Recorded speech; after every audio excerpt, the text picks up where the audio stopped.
So welcome. We will start sample paper for mathematics. जो आपके जो एग्जाम भी आप देने वाले हो, कौन सा 23 24 बोर्ड का एग्जाम, ठीक है, सब दोगे ना?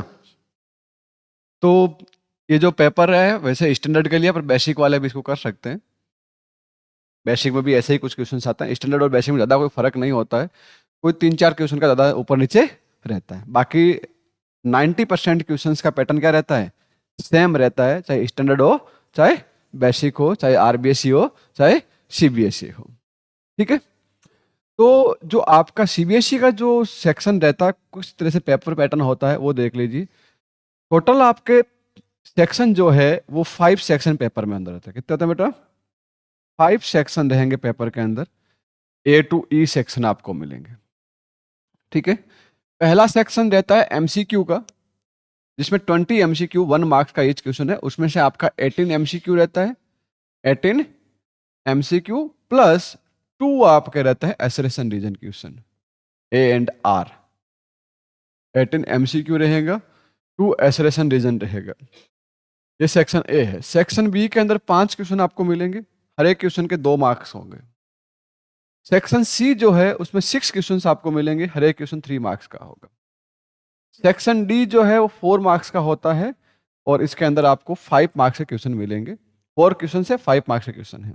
और कैश स्टडी में 3 कैश बेस्ड क्वेश्चन मिलेंगे आपको। तो अगर इस पूरे पेपर को हम लोग देखें, अगर क्या देखें, इस पूरे पेपर को हम लोग देखें, इसके अंदर क्या होता है, सबसे आसान पोर्शन होता है ये वाला सेक्शन ई, जो कैश स्टडी बेस्ड ऑप्शन होता है। हम देखते डरते हैं, पर एक्चुअल में ये क्या होता है, इजी सबसे पोर्शन होता है। उसके बाद ये 5 मार्क्स वाले और 3 मार्क्स वाले क्वेश्चन इजी रहते हैं। सबसे टफ पोर्शन जो रहता है पेपर का, वो रहता है एमसीक्यू एंड एसरेशन रीजन। तो अगर आपका हालत थोड़ा टेढ़ा है, इस लायक नहीं है कि आप एमसीक्यू के अंदर एकदम से जा सको, तो आपको पहले ट्राई क्या करना है, सेक्शन ई, डी और सी करने की कोशिश करनी है। अगर वो सेक्शन हो जाते हैं तो उसके बाद अगर अपन टाइम बचता तो हम लोग किस में जाएंगे, एमसीक्यूज में जाएंगे। फ्रेश माइंड के साथ जब जाते हो तो फ्रेश माइंड के साथ आपको सेक्शन डी के जो बड़े क्वेश्चन होते हैं, जो बुक के क्वेश्चन हो सकते हैं, नॉर्मली सेम का सेम आप लिख दोगे तो पूरे के पूरे 5 मार्क्स मिल जाएंगे। यही अगर आप अपना दिमाग जो है वो पहले गर्म कर लोगे इसमें एमसीक्यूज में, उसके बाद आप लास्ट में जो जाओगे करने के लिए, तो जो आपको आता है वो आप पूरा ब्लैंक हो जाओगे। तो इससे अच्छा जो पेपर पैटर्न जो स्टार्ट करने का तरीका आपका क्या होना चाहिए, सबसे पहले सेक्शन डी को करने की कोशिश करो, इसके बाद सेक्शन सी को करने की कोशिश करो, और then case study based question अगर समझ में आता है तो वो कर सकते हो। Then go in section A B and, ठीक है। डी सी पहले कर लीजिए, उसके बाद आप ए और बी कर लीजिए। उसके पहले बी पहले कीजिए, ए सबसे लास्ट में सेक्शन आपको अटेम्प्ट करना है। क्योंकि ए मार्किंग के अकॉर्डिंग देखें 20 मार्क्स का जरूर है, पर उसमें 20 क्वेश्चन आपको सोल्व करना पड़ेगा। सेक्शन डी में केवल 4 क्वेश्चन है 20 मार्क्स के। अगर आपको आता है तो सीधे आ जाएंगे, उसमें ज़्यादा खोपड़ी लगाने की जरूरत नहीं पड़ेगी। पर ए बी सी जो सेक्शन होते हैं वो हार्ड सेक्शन होते हैं, उनमें थोड़ा आपको सोचना पड़ता है। तो we will start with MCQ. हम लोग एमसीक्यू से स्टार्ट करेंगे, ठीक है। वो आप एग्जाम में आप लोग जिससे करना है वो देख लेना, ठीक है। So can we start with the very first question? Ready? Okay. So this is the very first question in front of you. Question पढ़ लीजिए, क्या है क्वेश्चन में। Two AP have the same common difference. दो AP है जिनका common difference क्या है, सेम है। The first term of one is -1 and that is -8, then the difference in their fourth term। ऐसा का ऐसा क्वेश्चन हम लोग एक बुक में कर चुके हैं। जब बुक में जब क्वेश्चन कर तो आपका पूरा ध्यान जो है वो रहना चाहिए। ये क्वेश्चन था कि 2AP which 100 term difference is 100, then 1000 term difference will be, then we solve and we find that the difference was same। जब हमने सोल्व किया पता क्या चला कि जो 100 टर्म का डिफरेंस था वही 1000 टर्म का डिफरेंस था। इसका मतलब जो यहाँ फर्स्ट टर्म का डिफरेंस होगा वही क्या होगा, फोर्थ टर्म का डिफरेंस होगा, वही सेकेंड टर्म का डिफरेंस होगा, वही थर्ड टर्म का डिफरेंस होगा। एपी के अंदर दो कंजुगेटिव टर्म्स में कोई दिक्कत नहीं है। तो इसका मतलब क्या हुआ, इसका -8 है, इसका -1 है। तो आप मुझे बताओ इन दो टर्म का डिफरेंस क्या होगा? -1 माइनस माइनस 8, तो क्या बना ये? -1 + 8 दैट इज इक्वल टू 7। इसका मतलब यहां पे फोर्थ टर्म का डिफरेंस भी कितना होगा? फोर्थ टर्म का डिफरेंस भी कितना होगा? 7 ही होगा, उसमें कोई फर्क नहीं पड़े। तो है ना इजी क्वेश्चन। अब देखो, बच्चे बोलते सर पता नहीं कहां से क्वेश्चन आ गया। अब है तो ये बुक का ही क्वेश्चन ना, बुक में था कि नहीं था ऐसा क्वेश्चन? सेम का सेम, सेम का सेम किसमें था कि भाई दो एपी है जिसकी 100 टर्म का डिफरेंस 100 है, तो 1000 टर्म का डिफरेंस क्या होगा? वो आपने निकाला, 100 ही आया था। अब आपको यहां से दिमाग में आना चाहिए कि भाई एपी के अंदर अगर फर्स्ट टर्म का डिफरेंस 100 है तो सेकेंड टर्म का डिफरेंस भी क्या होगा? 100 ही होगा दो एपीज के अंदर। पर उसमें ज्ञान दे रखना है, डिफरेंस कॉमन डिफरेंस सेम रहना चाहिए। कॉमन डिफरेंस क्या रहना चाहिए? सेम रहना चाहिए। समझ में आई बात? तो क्वेश्चन जो पुट होते हैं आपकी बुक के कंसेप्ट से ही है, और उसके रिलेटेड क्वेश्चन कहीं ना कहीं आपकी बुक में होता है। I think first question is clear to everyone. समझ में आ गया सबको? Ready for next question? This is your next question. For the following distribution modal class find करनी है। You know which is the class known as the modal class? कौन सी class होती है मॉडल क्लास? Highest frequency. अब इसमें frequency दे नहीं रखी है, जो दे रखी है वो क्या दे रखी है पता है? क्या? क्यूमुलेटिव फ्रीक्वेंसी दे रखी है। क्या दे रखी है? CF। क्या दे रखी है? ऐसा क्वेश्चन हमने किया भी है। बिल जब अपन मीडियन निकाल रहे थे, मीडियन कंसेप्ट क्या है ना कि बिलो 30, बिलो 35, बिलो 40, बिलो 45, ऐसा कुछ क्वेश्चन था। उसमें CF दे रखी थी। CF से सबसे पहले हमने F निकाला था। क्या निकाला था? F निकाला था। फ्रीक्वेंसी निकालनी पड़ेगी ना, तो ये जो टेबल दे रखी है बिलो 10 की, तो इसमें सबसे पहले जब F निकालेंगे, ये बिलो 10 का मतलब 0 से 10 की क्लास बनी। 0 से 10, ये क्या बनी? 10 से 20। ये कौन सी बनी? 20 से 30। ये कौन सी बनी? 30 से, ये कौन सी बनी? 40 से, ये कौन सी बनी? 50 से 60। ठीक है। अब देखो बिलो 10, 0 से 10 में 3 लोग हैं, तो इसकी फ्रीक्वेंसी 3 होगी।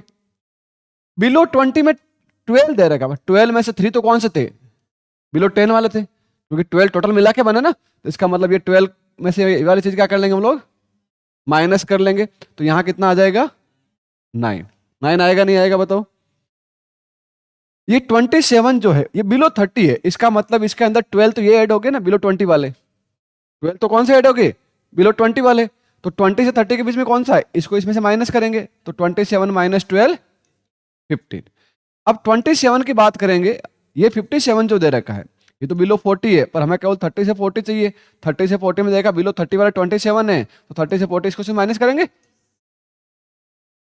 30। कितना आया? 30। यहां पे कितना आएगा इन दोनों का डिफरेंस? मैं लिख रहा हूं, यहां कितना आएगा इन दोनों का डिफरेंस? अब मुझे बताओ मॉडल क्लास कौन सी है? 32 40। 32 आंसर क्या होगा? है ना इजी क्वेश्चन, है कि नहीं है? थोड़ा सा सोचना पड़ता है, पर आप एग्जाम के अंदर इतने ब्लैंक हो जाते हो, अरे यार मॉडल क्लास चाहिए, यहाँ तो हाईएस्ट फ्रीक्वेंसी नहीं दे रखी है, अब क्या करें? उतना सोचते नहीं है कि CF दे रखी है, CF से F से निकाल सकते हैं। निकाले कौन? सीधा दिखना चाहिए MCQ में, तो क्या होना चाहिए? सीधा दिखता नहीं है, आप अंधे बन जाते हो, बनते हो ना? हैं? फिर पड़ोसी को देखते हो, अरे बता ना भाई क्या था इसमें, हैं? पर पड़ोसी को देखने वाला काम कब करना है? लास्ट में। और देखने के लिए ध्यान देना, आगे पीछे वाले का सेक्शन अलग होता है। ऐसा मत पूछना क्वेश्चन नंबर 1 का बता कौन सा है, पता चला कि 1 का बताया C, उसमें था D, क्योंकि उसका क्वेश्चन अलग था, तुम्हारा क्वेश्चन अलग। तो नकल करने में भी ध्यान, क्वेश्चन पूछना कि यार मॉडल क्लास वाला क्वेश्चन बता। ठीक है, ऐसा नहीं है कि इधर उधर मामला बिगड़ जाए। Next, if one of zeros of polynomial 3x square plus 8x plus k is the reciprocal of the other, then value of k। क्या कह रहा है क्वेश्चन? एक पोलिनोमियल दिख रहा है आपको, इस पोलिनोमियल के अंदर एक जीरो दूसरे का रेसिप्रोकल है, उल्टा है, तो k की वैल्यू फाइंड करनी है। k की वैल्यू फाइंड करनी है, कैसे करोगे? कैसे? बहुत आसान क्वेश्चन है। सबसे पहले देखो, हमें पता है कि alpha into beta equal to क्या होता है? C/A। यहां देखो C क्या है? के, ए क्या है 3, तो alpha into beta equal to K upon 3। अब हमें पता है कि alpha equal to 1 upon beta, क्योंकि एक दूसरे का रेसिप्रोकल है ना, तो एक रूट दूसरे का रेसिप्रोकल है, तो हम लोग अल्फा की जगह क्या लिख सकते हैं बेटा 1 अपॉन बीटा, तो 1 upon beta into beta equal to K upon 3। Beta से बीटा के की वैल्यू क्या आई, देखो क्वेश्चन हार्ड है, हार्ड है क्या, बड़ा आसान है। अभी मेरे को तो बोल रहे हो नो सर, एग्जाम में जाके कर लेना, क्योंकि वहां पे चीजें अलग होती है, होती ही नहीं होती है। क्वेश्चन तो आसान ही होते हैं, क्वेश्चन तो आसान ही होते। चलिए नेक्स्ट क्वेश्चन की ओर बढ़े, चलो रेडी। एक्स स्क्वायर प्लस 1 का whole square minus X square has कितने रूट्स होंगे इसके, बताओ जल्दी से सोचिए, 2 मिनट तक ट्राई करो, क्या होगा, फास्ट हैं, जल्दी। अरे भाई ऐसे कैसे काम चलेगा रे, हैं, जल्दी बताओ। हम्म,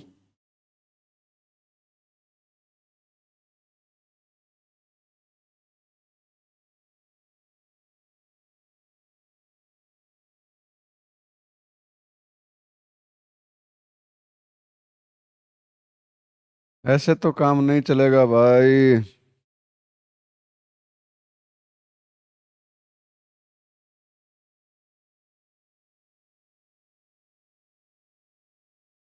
नहीं बताओगे,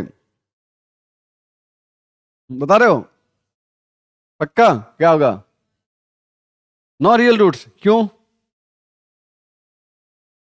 देखो सबसे पहले इसको सॉल्व करते हैं, तो आएगा एक्स की power 4 plus 2x² plus 1 minus X square equal to 0। A plus B का होल स्क्वायर खोल दिया, तो क्या बना ये, एक्स की power 4 plus X square plus 1 equal to 0।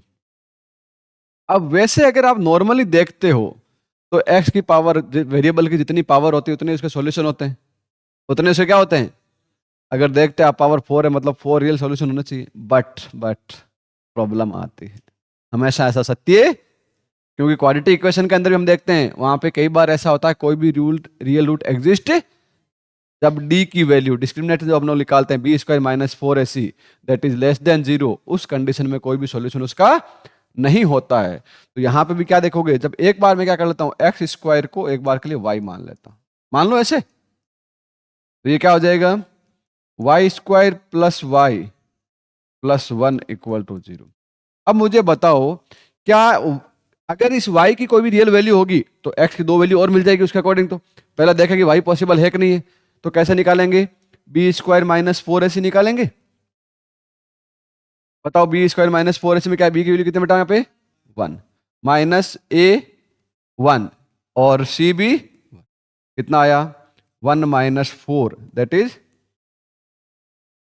This is less than 0। Less than 0 का मतलब क्या होगा, नो रियल वैल्यू, नो, अगर कोई भी रियल वैल्यू इसकी एग्जिस्ट नहीं करेगी, इसका मतलब इसका भी कोई सॉल्यूशन है, एक्स की पावर 4 दे के ऐसा मत सोच लेना कि यही सॉल्यूशन होगा, कुछ भी नहीं। समझ में आ गई बात, कोई दिक्कत, पक्का, चलो next. The LCM of two smallest digit composite number and smallest composite number is, अच्छा क्वेश्चन है, LCM of two digit smallest composite number, two digit smallest composite number and smallest composite number। अब सबसे पहले पता होना चाहिए composite number क्या होते हैं, जिसके दो से ज्यादा फैक्टर होते हैं, क्या होते हैं, दो से ज्यादा फैक्टर होते हैं। तो स्मॉलेस्ट कंपोजिट नंबर है, सिंगल डिजिट स्मॉलेस्ट कंपोजिट क्या होगा 4, smallest composite number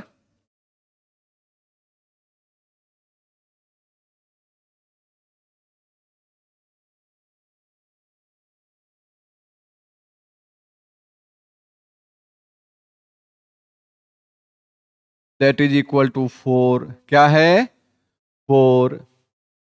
smallest 2 digit composite number. Very good. Smallest 2 digit composite number.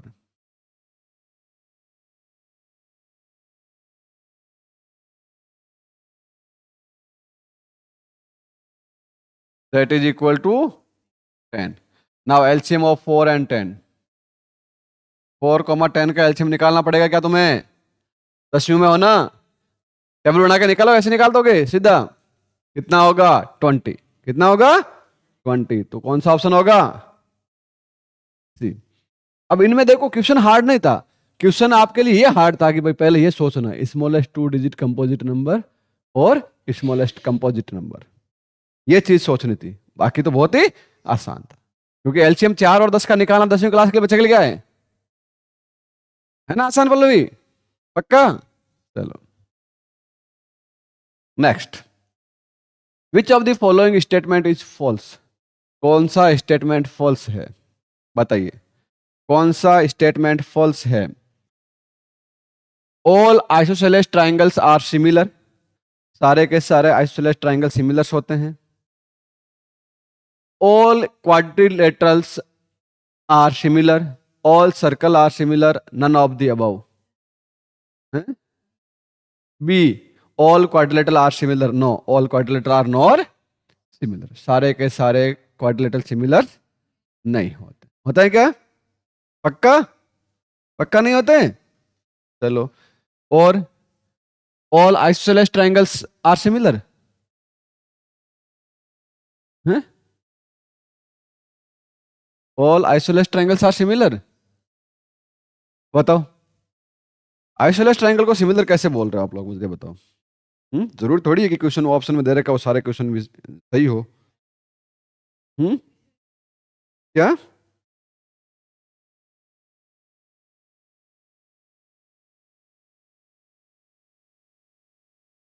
नहीं, कभी नहीं होता है।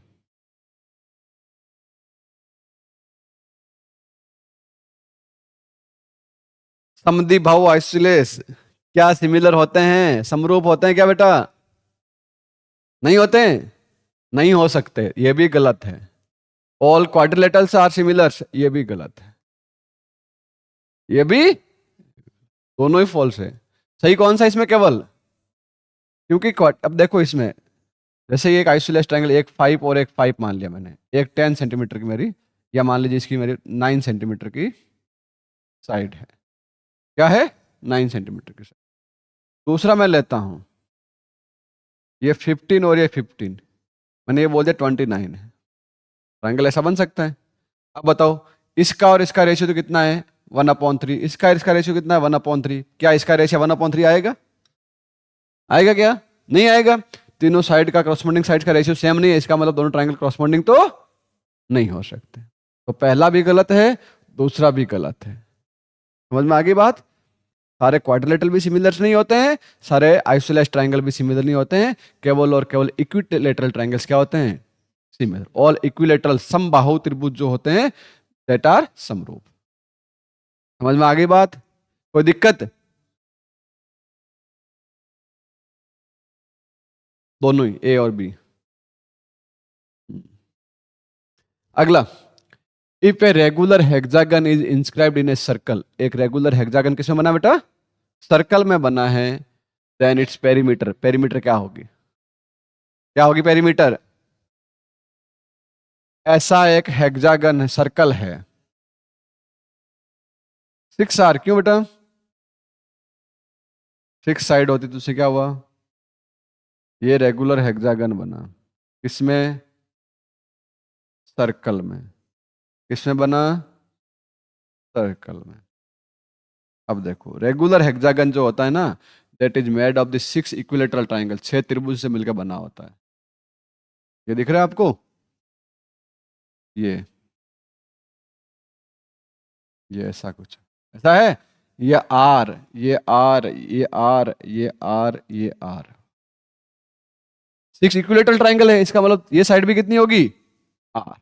इसका मतलब इसका पेरीमीटर कितना होगा? पेरीमीटर हो जाएगा 6R। है ना, आसान क्वेश्चन है कि नहीं है? चलो next. If 4 tan theta equal to 3 then 4 sin theta minus cos theta upon 4 sin theta plus cos theta की वैल्यू क्या होगी? क्या होगी बताओ? देखो tan थीटा इक्वल टू क्या लिख देंगे बेटा? 3/4। अब आपको पता है कि ये क्या होता है, P/B लिख सकते हैं इसको। सिंपली सोल्व करने के लिए, एमसीक्यू सोल्व करने के लिए के वे लगाने की जरूरत नहीं है। एच निकाल सकते हो सीधा, क्या होगा, √p² प्लस p²। तो क्या आ जाएगा अपने पास, 3 का स्क्वायर प्लस, और वैसे भी आपको याद होना चाहिए पाइथागोरस ट्रिपलेट होता है 3 और 4 का 5 होता है। अब आपको साइन थीटा की वैल्यू क्या होगी बताओ? साइन थीटा क्या होता है, परपेंडिकुलर अपॉन हाइपोटेनियस। तो परपेंडिकुलर कितना है 3, hypotenuse 5। Cos theta equal to कितना होगा, 4/, होगा पक्का, सबको पता है? वैल्यू डाल दे इसमें, तो क्या होगा 4 × 3/5 माइनस 4/5 अपॉन 4 × 3/5 प्लस 4/5। ऊपर कितना हो गया बताओ, 12 - 4 8/5 हो गया, और नीचे 12 + 4 16। क्या होगा अब आगे सॉल्यूशन, 8/5 इंटू 5/, क्या होगा आंसर? कौन सा ऑप्शन है? समझ में आ गई बात? कोई दिक्कत है? कोई दिक्कत नहीं ऐसे क्वेश्चन में, पक्का? चलो गुड। अगला question. The top of two poles of height 20 meter and 14 meter are connected by a wire. If the wire make an angle of 30 degree with the horizontal, then length of the wire is. Wire की length क्या होगी? देखो दो खंबे हैं, एक ये है और एक, इसकी हाइट कितनी बेटा? एक की 20 मीटर, सॉरी, एक ही है 20 मीटर। हाँ इसकी 14 लेनी पड़ेगी ना, छोटा है ना ये 14 मीटर का।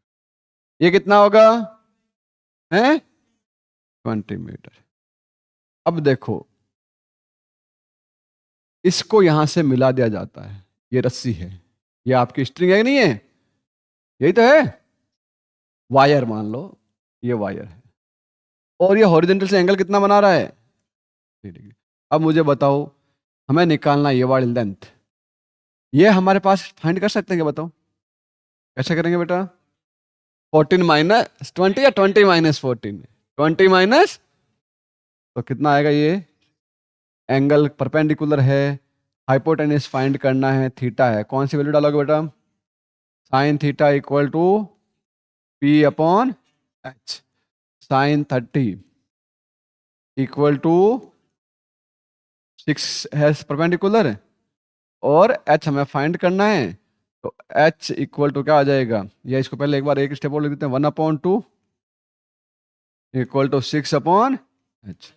तो H इक्वल टू कितना आएगा, और वही क्या है, वायर की, है ना, इजी एमसीक्यू। समझ में आ गई बात? कोई समस्या तो बता देना। Next, a ladder leaning against a wall make an angle of 60 degree with the horizontal. Horizontal कितना एंगल बना रहा है, 60 degree. The foot of the ladder is 2.5 metre away from the wall, find the length of the ladder. Same उसी type का question है बेटा, ये wall है, इसमें साइड में आपने लेडर लगा रखा है, क्या लगा रखा है, लेडर। जो एंगल कितना बना रहा है एलिवेशन का, 60 डिग्री। कितना बना रहा है, 60 डिग्री, ठीक है। If foot of the ladder is 2.5 metre away, ये कितनी हाइट डिस्टेंस है इसकी, 2.5 metre. You have to find length of the ladder. तो कौन सा फॉर्मूला लगाओगे इसमें अब, cos theta equal to B/H। cos theta cos 60 equal to B कितना है, अपॉन H। cos 60 वैल्यू कितनी होती है?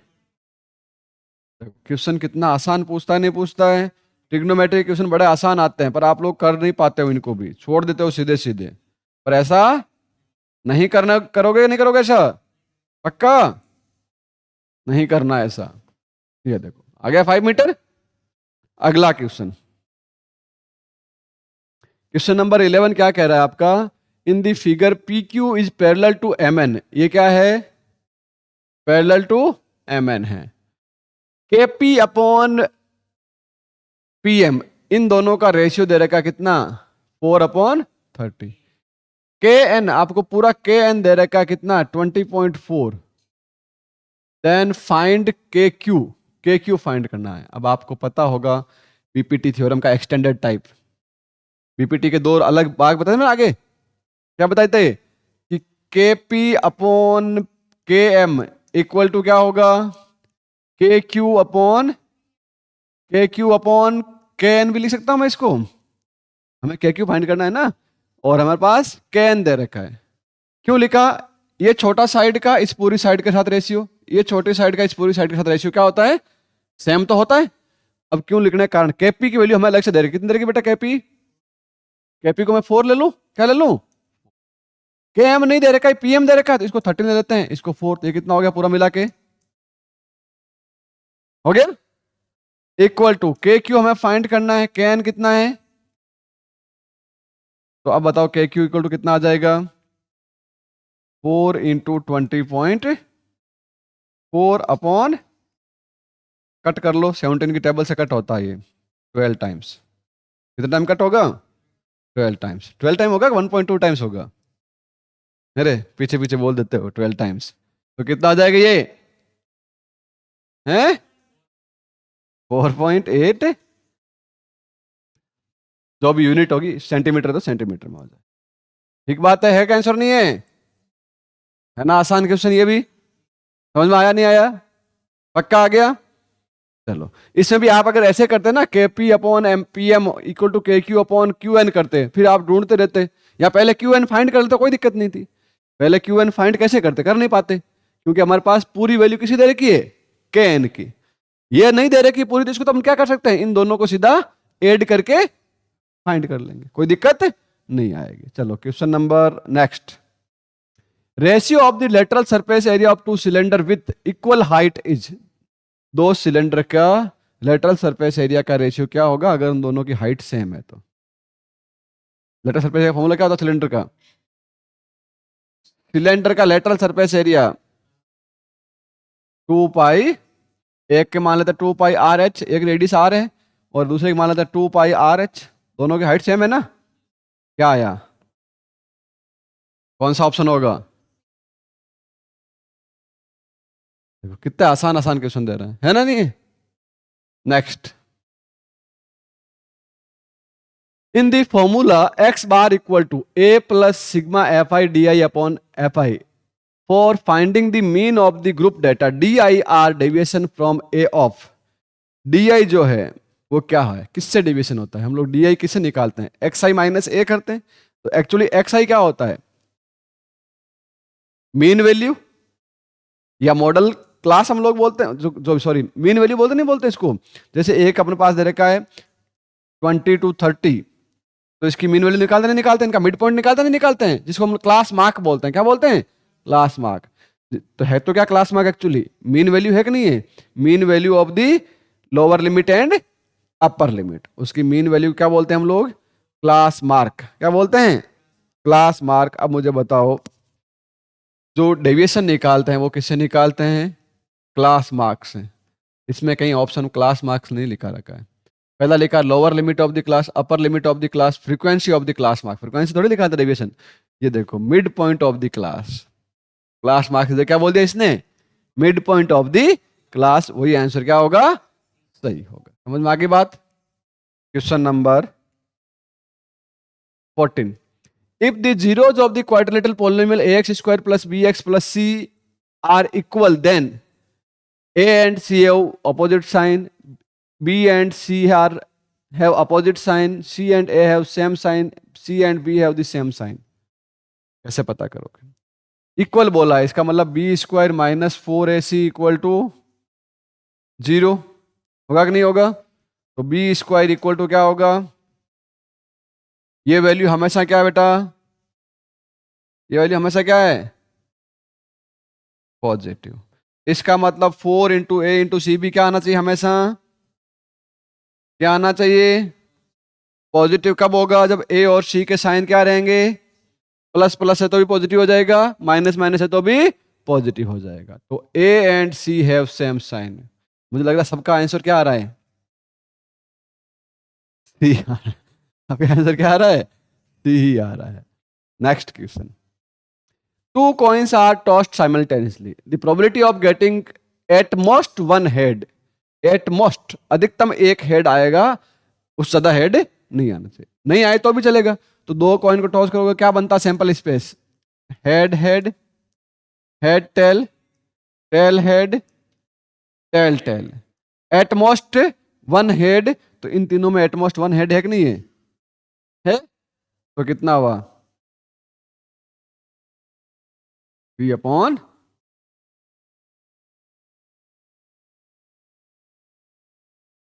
At most, at most one head. उससे कम तो हो सकते हैं, नहीं है तो भी चलेगा, नहीं है तो भी तो चलेगा, नहीं है तो ठीक है, कोई बात नहीं। समझ आई बात? इसमें मोस्टली लोग क्या करते हैं? 1/2 कर देते हैं। वहीं पे क्या होता है? क्योंकि 2/4 करते हैं। टेल वाला को भूल जाते हैं। भूलो मत भाई, इसमें भी हेड तो नहीं है। आपकी कंडीशन सेटिस्फाई हो रही है, नहीं हो रही है? आपकी कंडीशन तो सेटिस्फाई हो रही है। Next, someone is asked to take a number from 1 to 100, the probability that that is a prime number। तो 1 to 100 में कितने प्राइम नंबर है? हैं? आधे प्राइम नंबर होते हैं। बहुत अच्छा बेटा, कर दिए नियाल तुमने तो, पक्की बात है। ऑड नंबर नहीं पूछ रहा दीदी, प्राइम पूछ रहा है। आधे प्राइम हो गए फिर तो। प्राइम कहां से शुरू होता है? 2 एक प्राइम नंबर है, देन 3, देन 5, 7, 11, 13, 17, 19, 23, 29, 31, 37, 41, 43, 47, 53, 59, 61, 67, 67 के बाद आएगा आपका 73, 79, 83 एंड 89, 93, 97। इसके अलावा कोई प्राइम नंबर है? 93 किसी टेबल में आता है? 31 की टेबल में आता है, तो इसका 93 भी नहीं है। और ये है। टोटल कितने हुए? 1 2 3 4 5 6 7 8 9 10 11 12 13 14 15 16 17 18 19 20 21 22 23 24। 24 अपॉन 100 करेंगे, कितना आएगा? नहीं आ रहा है। इसका मतलब कोई ना कोई प्राइम नंबर अभी मिस है। 71 तो नहीं होता। 61 लिख दिया, 67 भी लिख दिया, 65 ये पढ़ा देख।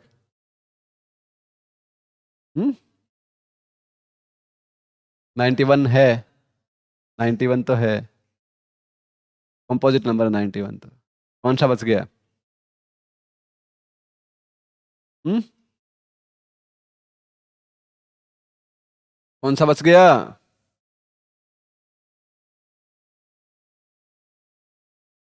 24 हुआ, 26 होना चाहिए, दो और है, ढूंढो। 2 3 आ गया, 5 7 आ गया, 11 आ गया, 13 आ गया, 17 आ गया, 19 आ गया, 23 29 31 37 41 43 47 51 नहीं है, 52 नहीं है, 53 आ गया, 57 नहीं है, फिर 61 67 69 भी नहीं है, एंड 71 भी नहीं है, 73 79 आ गया, 77 है नहीं, 81 82 नहीं है, 83 77 प्राइम नहीं है बेटा, कंपोजिट है।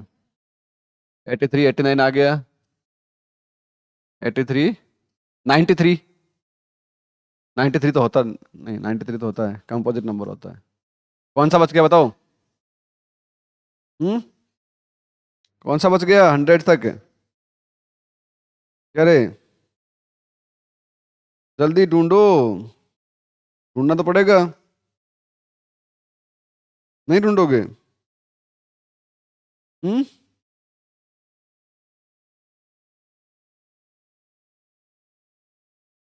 टोटल 24 हुए ना अपने।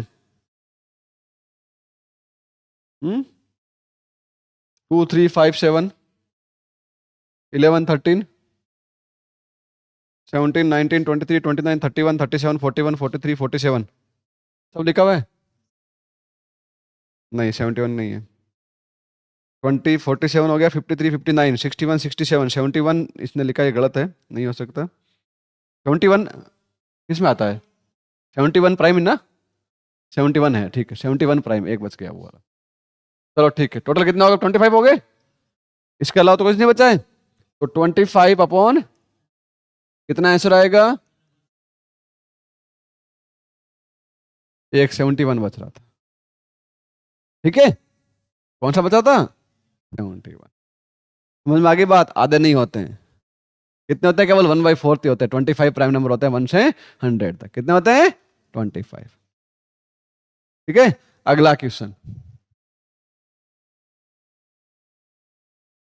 For which values of P will the lines represent by the following pair of linear equation be parallel? P की किस वैल्यू के लिए दोनों लाइन पैरेलल होगी? पैरेलल होने के लिए क्या कंडीशन होती है? हैं? A1 upon A2 equal to B1 upon B2। तो क्या होगा? Not equal to C1 upon, यह होना चाहिए पैरेलल होने के लिए। तो यह 1/2 बन रहा है, इधर भी 1/2 बन रहा है। ये 5/P, अगर P 10 हो जाएगा तो पैरेलल नहीं रहेगी, क्योंकि कोइंसिडेंट हो जाएगी। क्या हो जाएगी? कोइंसिडेंट। बाकी P की कुछ भी वैल्यू, कोई फर्क तो पड़ना नहीं है। तो क्या लिखोगे? All real value except 10। ठीक है, केवल क्या नहीं होना चाहिए? 10 नहीं होना चाहिए। Next, coordinate of the point A on Y axis at a distance of 4 unit from X axis. Distance कितनी है? 4 unit from axis and below it are. क्या होगा?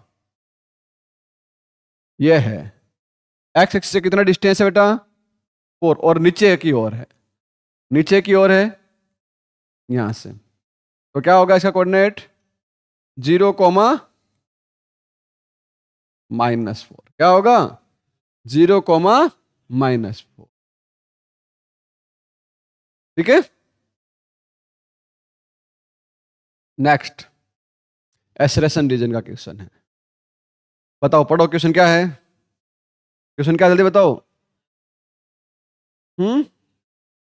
क्वेश्चन क्या है, जल्दी बताओ।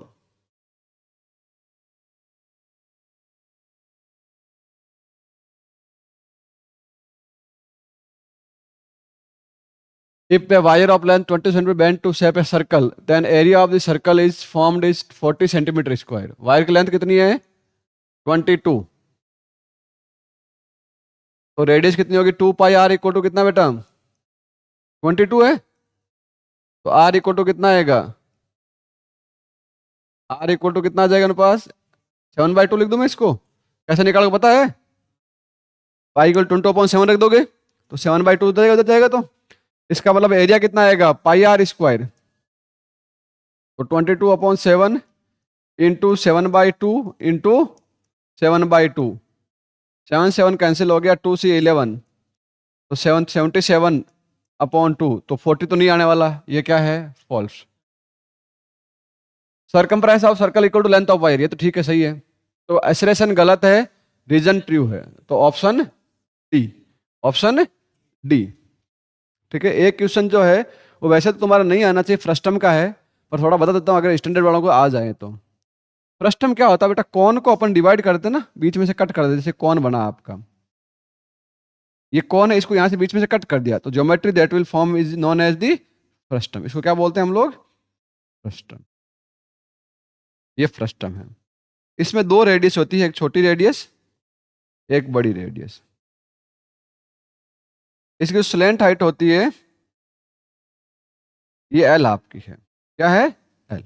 ये हाइट इसकी एच है। तो स्लैंट हाइट निकालने का फॉर्मूला होता है √r - r का whole square plus H square. अब ये बोला कि उसमें slant height of the frustum is given by this, ठीक है, रीजन में रीजन तो सही है। The slant height of frustum of the cone is 5 centimetre and the difference between the radius of two circular is 4 centimetre, then height of the frustum is 3 centimetre. ठीक है, देख लो, इसमें देख लेते हैं। स्लैंट हाइट कितनी बेटा, 5 है, तो 5 का स्क्वायर 25, और रेडियस का डिफरेंस कितना रहेगा 4, तो 4 का स्क्वायर कितना हो जाएगा यहाँ पे 16 प्लस एच स्क्वायर, तो एच इक्वल टू कितना आएगा 3। अब ये क्वेश्चन आ सकता है एग्जाम में, क्यों आ सकता है पता है, कि आपके पास स्लैंट हाइट का फॉर्मूला दे रखा है, उसके अकॉर्डिंग आप इस वैल्यू में लिख के सोल्व कर सकते हो ना, वैल्यू रख के। इसका मतलब एक्सप्रेशन भी सही है, रीजन भी सही है, और जो एक्सप्रेशन है उसका करेक्ट एक्सप्रेशन भी यही है। तो इसका मतलब कौन सा ऑप्शन होगा, ए। कौन सा ऑप्शन होगा, तो this is all about your MCQs, all about your. तो हार्ड एमसीक्यू तो नहीं आते, बहुत ज्यादा हार्ड एमसीक्यूज नहीं आते हैं, एमसीक्यूज इजी होते हैं, उनको थोड़ा अपन को क्या करना होता है, अच्छे से सॉल्व करना आना चाहिए, ठीक है। So in this question, this is actual question without MCQ. अब ये आपका इजी पोर्शन ही होता है ये भी। In a figure PQRS is a trapezium, you know, in trapezium these two side are parallel, ये दोनों साइड क्या है, पैरेलल। इस तरह से कुछ फिगर बना रखा है, मैं बना देता हूँ आपके अलग से यहाँ पे।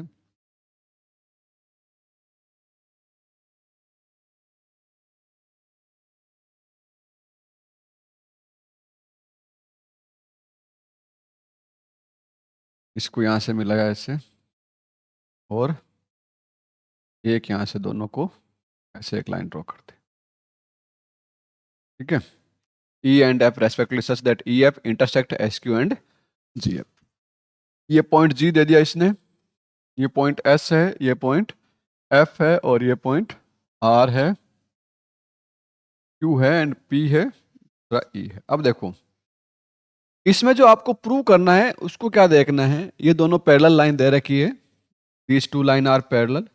प्रूव करना ई क्यू, क्या प्रूव करना बेटा मैं, E Q this line into G S, into G S this line equal to किसके प्रूव करना है इनको,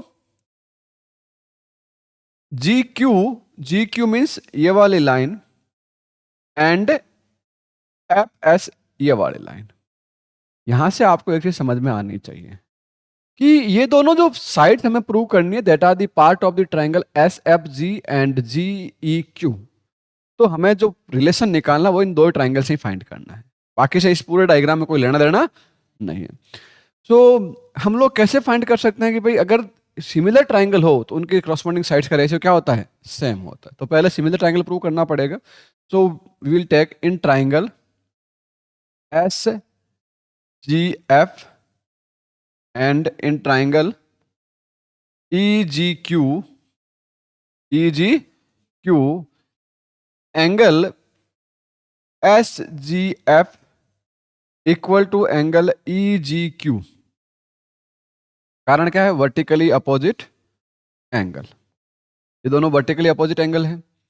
and angle FSG equal to angle EQG, कारण क्या है, alternate interior angle, alternate interior angle by A similarity, तीनों angle लेने की जरूरत नहीं है, by A similarity. A similarity से क्या होगा, triangle S G F similar to triangle E G Q. लिखना ऐसे है एग्जाम के अंदर ताकि उसको अच्छे से समझ में आए चीजें। कचरा कर दोगे तो आपको भी नहीं समझ में आएगा, एग्जामिनर को भी नहीं समझ में आए, कोई फायदा नहीं है, ठीक है। अब यहां पे हम लोग देखेंगे तो क्या आएगी वैल्यूज हमारे पास, ये दो ट्राइंगल हमें दिख रहे हैं, इन दोनों ट्राइंगल में क्रॉसपॉन्डिंग साइड्स का रेशियो क्या रहेगा, सेम रहेगा। तो क्रॉसपॉन्डिंग साइड कौन कौन सी बेटा बताओ, जब अगर ये वाले एंगल लेते हैं, हमें ये दो साइड चाहिए ना, तो इस एंगल के सामने की साइड तो ये है, इस एंगल के सामने की साइड ये है, तो E Q upon S F equal to क्या आएगा, अगर ये वाले एंगल के सामने की साइड लेते हैं ये क्या आएगी जी क्यू, और इस वाले एंगल इसके इक्वल कौन सा, ये वाला एंगल है, इसके सामने साइड कौन सी आएगी तो छोटा वाला ट्रायंगल में कौन से लेंगे, जी क्यू, ऐसे पे ऐसे एफ एस, बात तो एक ही है, कुछ भी लिखो, उससे क्या फर्क पड़ेगा, G Q upon G S. तो ये क्या हो जाएगा हमारे पास, E Q into G S equal to G Q into F S. ये क्या करना था, हैंस प्रूव। ऐसा करोगे तब आपको पूरे नंबर एग्जाम में, डायग्राम भी वापस एग्जाम में बनाना पड़ेगा। ऐसा नहीं है कि बुक में दे रखा है तो पेपर में है तो बनाने की जरूरत नहीं है, पेपर में बनाना पड़ता है। समझ में आगे बात अच्छे से, या कोई दिक्कत है अभी भी इसमें, कोई समस्या नहीं, पक्का। चलो नेक्स्ट क्वेश्चन करते। इन a figure O is the center of a circle and Ln is a diameter. If PQ is a tangent to the circle at K, then KLN equal to 30 degree. PKL कितना होगा, PKL ये पूछा है, P K और L, ये वाला angle कितना हो, दिस एंगल कैसे करोगे बताइए। अल्टरनेट इंटीग्रल नहीं होता बेटा, यहाँ पे पैरेलल थोड़ी है कोई, पैरेलल है क्या ये, हैं? क्यों हो सकती पैरेलल, हैं? डायमीटर के पैरेलल होगी ये, हैं? यहाँ ये 90 बन गया, ये कितना बनेगा इसका मतलब, ये तो 60 बनेगा, ये तो 60 बनेगा। अब इसके अंदर से तुम बोल रही 90 बनाएगा, तो ये पूरा तो 90 है मान लिया। कुछ डायग्राम वापस बना दो ताकि इजीली दिखेगा। ये सर्कल है हमारे पास, ठीक है। इस सर्कल के अंदर ओ सेंटर है, ओ सेंटर है। यहाँ पे जो एंगल बनेगा, एंगल ऑफ सेमी सर्कल भी होगा। ये पॉइंट के पे जो है, के पे जो पॉइंट है वो सेमी सर्कल का एंगल होगा। तो ये यहाँ से यहाँ तक कोई दिक्कत नहीं है। इसके ऊपर एक टेंजेंट ड्रॉ की गई है, ये वाले, दिस इज द टेंजेंट है कि नहीं टेंजेंट, ये वाली। अब अपने पास जो चीज़ें हैं वो और बेटर होनी चाहिए। तो कैसे करोगे, यहाँ से ये 30 डिग्री एंगल दे रखा है और हमें क्या पूछा है, ये वाला एंगल कितना होगा, ये वाला एंगल कितना होगा। ये एंगल ऑफ सेमी सर्कल, ये हमें कंफर्म पता है 90 डिग्री है। इससे एक चीज पता चल कि ये एंगल कितना होगा, 60 डिग्री। कितना होगा, 60 डिग्री होगा। तो उधर वाला एंगल कैसे निकालोगे आप बताओ। हम्म? क्या कोई तरीका है निकालने का, क्या कोई तरीका है निकालने का, बताओ क्या रे, कैसे निकाल पाओगे। टेंजेंट का जो पूरा एंगल बनता है यहाँ से यहाँ तक का, देखो ये यहाँ से यहाँ तक जो मिलाओगे यहाँ से, ये जो पूरा बनेगा टेंजेंट का, इसके साथ पूरा एंगल, वो तो कितना होता है, यहाँ से टेंजेंट और ये 90 होता है। ये कितना होता है, पर हमें तो क्या चाहिए, क्या चाहिए हमें, केवल इतना ही चाहिए, ये वाला पार्ट। ये कैसे निकालोगे, ये एंगल निकाल ले अगर, तो निकाल सकते हैं। ये कैसे निकाल सकते हो बताओ। ओ एल के में क्या फायदा होगा बनने से, हैं? हम्म? वो ओ पे 90 डिग्री किसने बोला कि वो 90 डिग्री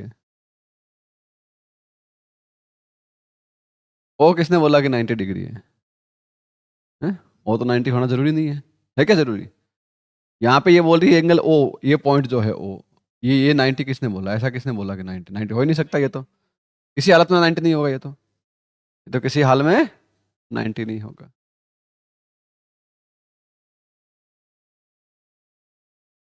क्या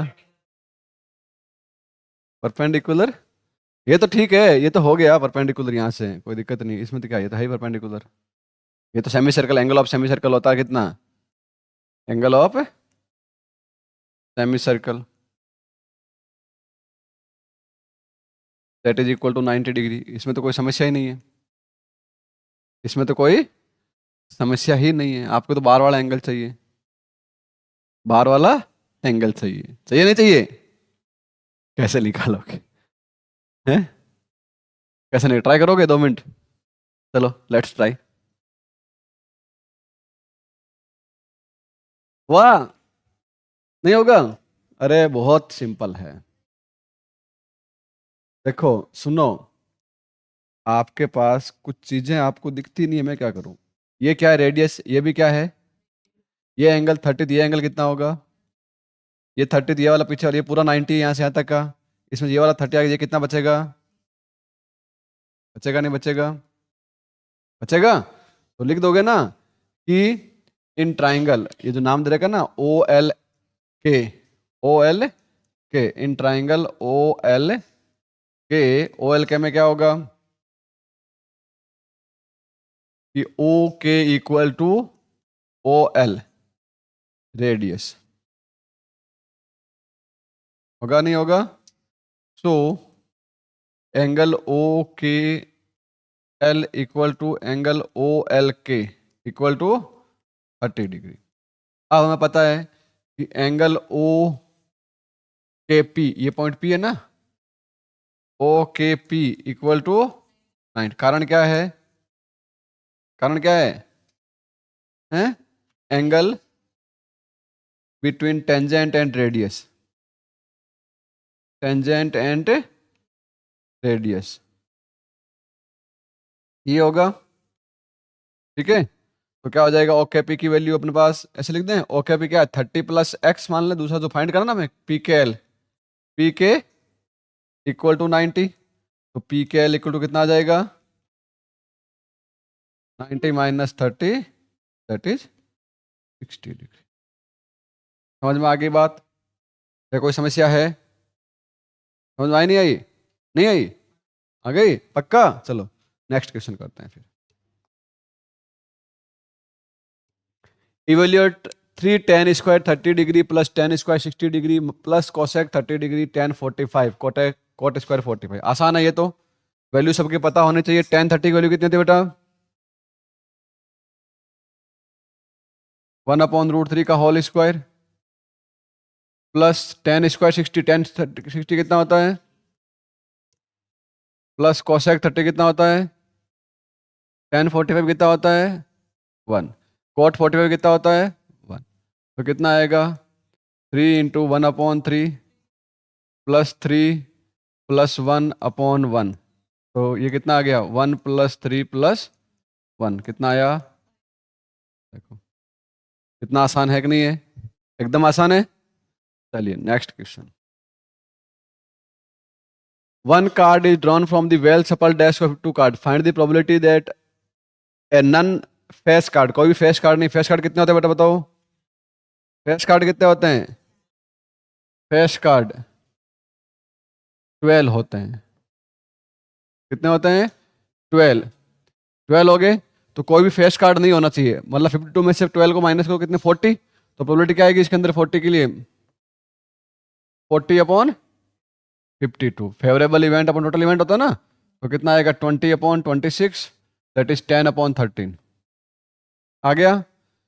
ए ब्लैक किंग, ब्लैक किंग कितने होते हैं? 2 होते हैं, तो 2/, तो 1/26। समझ में आ गई बात? A family of 2 children find the probability having at least 1 girl. 2 children है, क्या प्रोबेबिलिटी होगी कि दोनों में से एक क्या हो? गर्ल हो। At least 1 girl.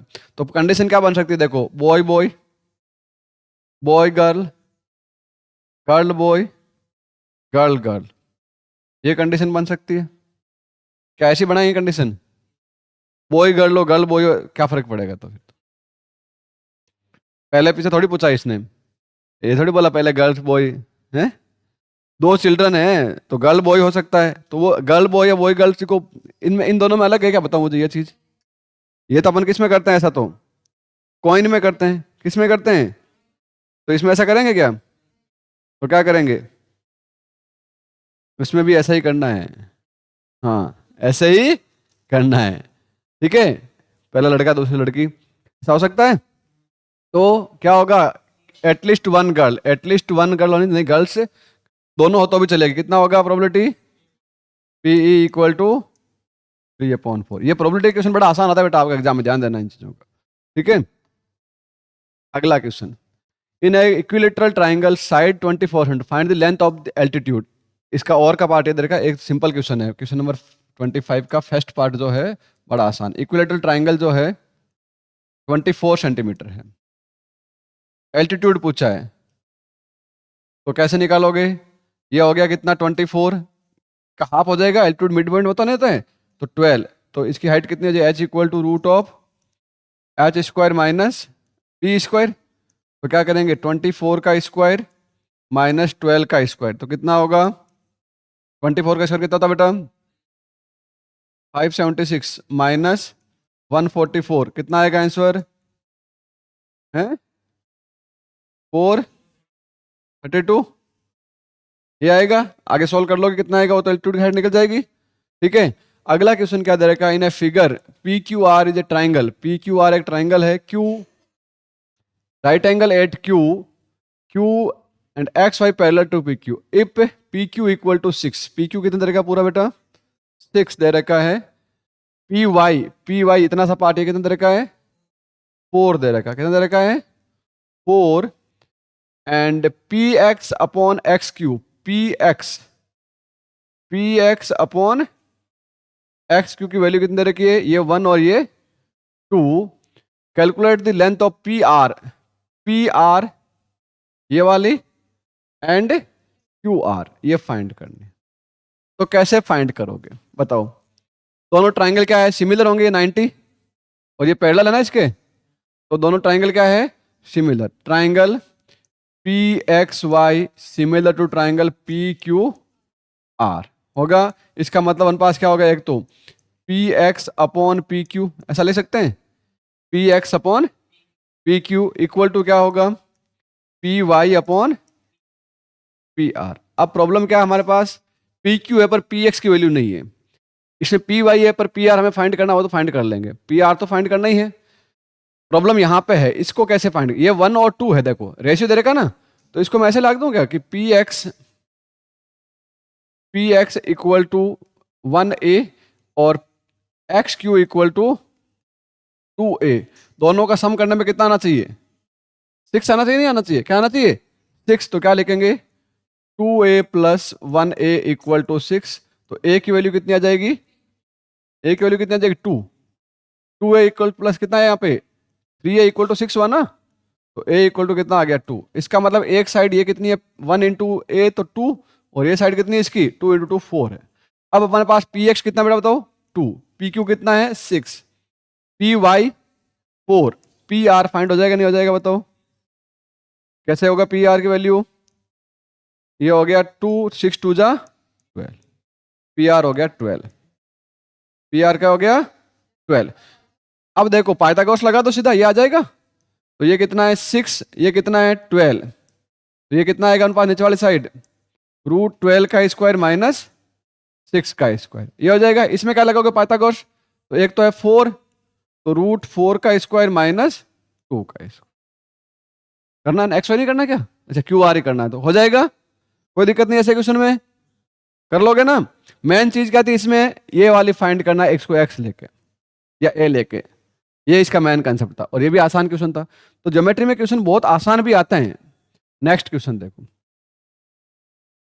कंसिस्ट, ये सी सेक्शन, ये यहाँ पे क्यूब है बेटा, ध्यान देना, 2x cube minus 11x square plus 17x minus 6।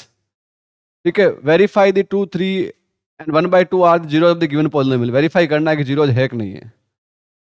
Cubic equation है, कौन सी इक्वेशन है, क्यूबिक इक्वेशन। वैसे आपके होते नहीं है पर देख लेते हैं, तो यहाँ पे ध्यान दीजिए, इसको ऐसे लिख दो पहले, x cube minus 11/2 X square plus 17/2 X minus 6/2 कितना आएगा, ऐसे कर दें इक्वल टू 0। तो X cube minus 11/2 X square plus 17/2 X minus 3 equal to 0। ये क्यूबिक इक्वेशन में 3 रूट होते हैं, कितने होते हैं, अल्फा बीटा एंड गामा। अब क्या होता है, वहां पे अल्फा प्लस बीटा होता है, माइनस बी बाई ए, तो यहाँ पे क्या हो जाएगा, यहाँ पे इसको लिखते हैं ऐसे कि a x cube minus plus b x square plus c x plus d equal to 0। अगर आपको पूछे कि alpha plus beta plus gamma क्या होगा, तो वो क्या होगा, माइनस बी बाई ए होता है इसमें भी। ठीक है, alpha beta, beta alpha, sorry alpha beta plus beta gamma plus alpha gamma, ये होता है सी बाई ए। क्या होता है, और alpha into beta into gamma जो होगा इसमें तीनों का वो होगा -d/। अब यहाँ पे वेरीफाई करना हमें इसमें, तो इसमें तो निकाल लो वैल्यू क्या होगी बताओ। Alpha plus beta plus gamma क्या होगा, सॉल्व करेंगे तो -b/a, यहाँ पे दिख रहा है ये क्या 11/2 आएगा। कितना आएगा, माइनस तो कैंसिल हो जाएगा, तो 11 माइनस दे रखा है, आगे माइनस और लगा, तो माइनस माइनस क्या हो गया। यहां से सॉल्व करके देखो 2 + 3 + 1/2 कितना हो रहा है बताओ। 2 एलसीएम आएगा, 4 + 3 + 1 क्या आया, 4 + 6 सॉरी 11/2 आ रहा है। तो वेरीफाई हो रहा है कि नहीं हो रहा है, alpha plus beta plus gamma हो रहा है verify. Alpha into beta into gamma देख लो तो क्या होगा, 2 × 3 × 1/2 आंसर कितना आएगा 3। और यहाँ पे भी कितना आ रहा है, alpha into beta into alpha beta gamma equal to -d/a होता है। तो कितना है, -3/1, तो क्या आया, हो रहा है वेरीफाई। फिर क्या वेरीफाई करोगे, alpha beta beta gamma alpha gamma equal to c/a। C कितना यहाँ पे 17/2, तो 17/2 आप ही करके देख लीजिए इन दोनों को। पहले क्या करोगे, मल्टीप्लाई करोगे दो दो के लेके, तो 2 × 3 6 प्लस 3/2 प्लस 1 ऐड करो कितना आएगा, 12 + 3 + 2 कितना आया 15 और 2 17/2। सब सेम आ रहा है, सब हो गया वेरीफाई, कोई दिक्कत नहीं। ये तो ए था ना, नहीं करेगी तो उसमें भी लिख देगा, इस फॉर्म में लिख सकती चाहे, तो उसे नहीं करेगी तो भी चलेगा, ताकि डायरेक्टली वैल्यू दिखती जाए मेरे को, डायरेक्टली वैल्यू दिखती जाए। ये एक चीज ध्यान रखना, थोड़ी सी क्वाड्रेटिक आया है क्वेश्चन इस स्टैंडर्ड के अंदर आ रखा है एक दो बार ही, तो वैसे में भी पूछ सकता है, इसको बड़ी बात नहीं है क्यूबिक इक्वेशन का। ठीक है, next, solve for X and Y. ये तो आसान है, क्या करोगे, पहले सबसे पहले जगह एलसीएम ले लोगे, तो एलसीएम 2 ही आएगा इसमें, तो क्या होगा x + y 1 + y - 1 = 9। तो x + y = कितना आ जाएगा 18। एक इक्वेशन ये बन गई। इसमें भी करो क्या होगा, एलसीएम लेना पड़ेगा, 6 आएगा, कितना आएगा 6। तो ये कितना हो जाएगा 2x - 2 plus 3y + 3 = 8। LCM cross में होगा ना मल्टीप्लाई, तो 2x + 3y + 1 = कितना आ गया हमारे पास 48। तो 2x + 3y = 47। एक इक्वेशन ये बन गई, एक इक्वेशन ये बन गई। सॉल्व कर लो, किस कौन सा मेथड लगाओगे, एलिमिनेशन लगा दो। इसको 2 से मल्टीप्लाई कर दें तो 2x + 2y = 36, और ये वाली इक्वेशन लिख देंगे 2x + 3y = 47। माइनस कर दीजिए, माइनस माइनस माइनस, ये कितना आया माइनस का y = -11। तो y = कितना आ गया 11। तो अब x की वैल्यू अपना मिल जाएगी, x + 11 = 18। तो x = कितना आ जाएगा 18 - 11 7। इजी है ना, ऐसा नहीं है कि इक्वेशन देख के डर जाओ कि सॉल्व कैसे करेंगे, ऐसा तो कर लोगे आराम से, कोई दिक्कत नहीं। Question number 28, in the given figure ACB triangle वापस बना लेता हूं मैं, थोड़ा इजी दिखेगा आपको।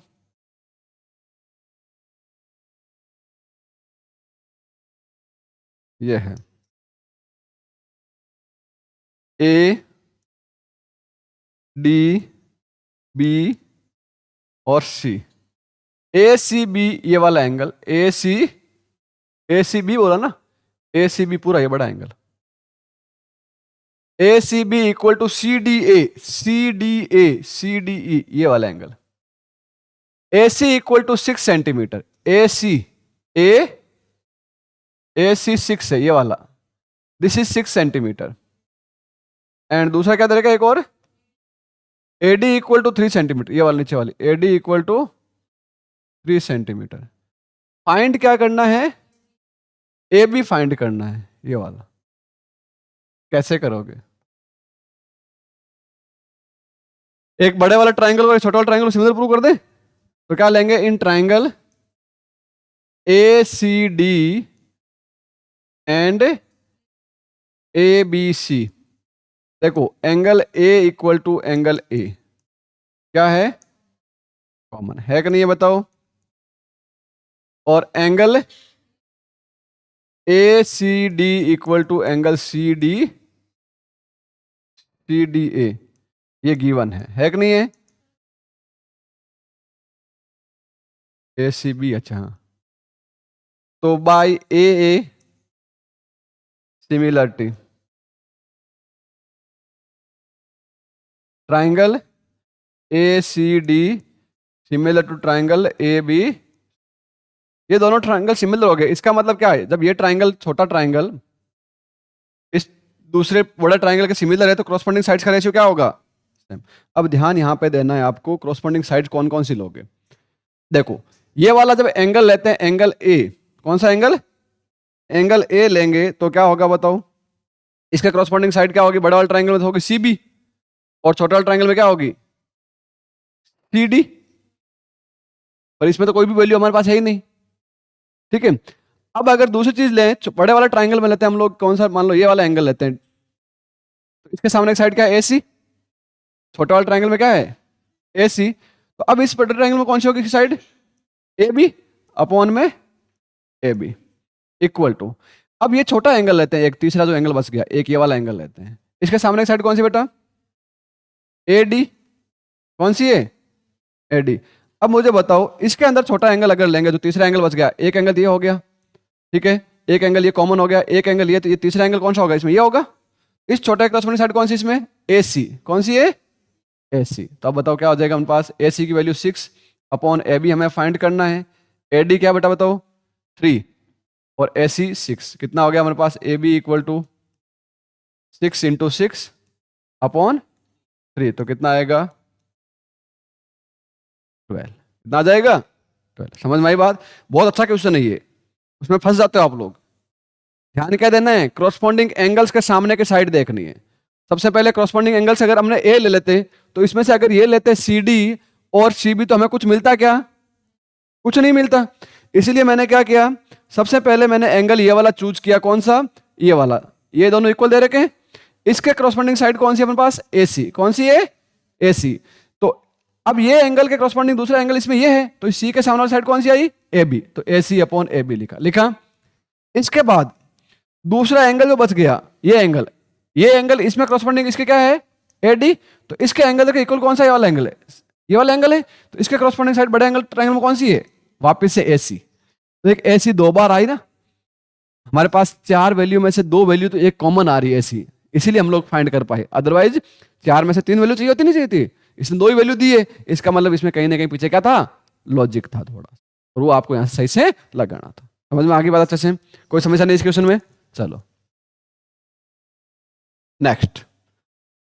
इन a given figure B C parallel to P Q, एक फिगर दे रखा है, ऐसी कुछ साइड दे रखी है आपको, ध्यान से देखिएगा।